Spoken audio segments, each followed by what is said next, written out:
Hi, this is Yolanda Van Veen, and in this segment we're going to learn all about how to grow the bird of paradise plant, or Strelitzia. It's a beautiful plant from South Africa, one of my favorites. So Strelitzia is native to South Africa, and they're found all over the world in many tropical regions now.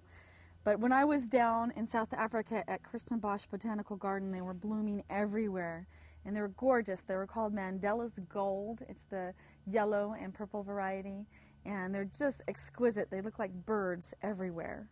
So each Strelitzia bloom consists of several spiky flowers arising from a boat-like bract.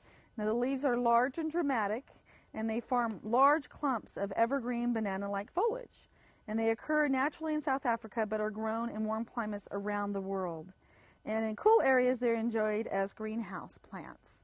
So really, Strelitzia can't go below zone 9. They freeze very easily. So even at a little bit of frost, it'll do a lot of damage. But you can always put them outside and enjoy them all summer long, and then throw them inside as a houseplant for the winter too. And they make great houseplants. It's very difficult to get them to bloom if you live in a colder climate. So you can always do what we've done in our climate in the Pacific Northwest, because over the years I know a few people that have gotten blooms on them, but very few. So what we do is at the garden shows, we just buy some silk flowers and put them in with them, and they look gorgeous. And that way you can enjoy your Strelitzia even if you live in a cold climate.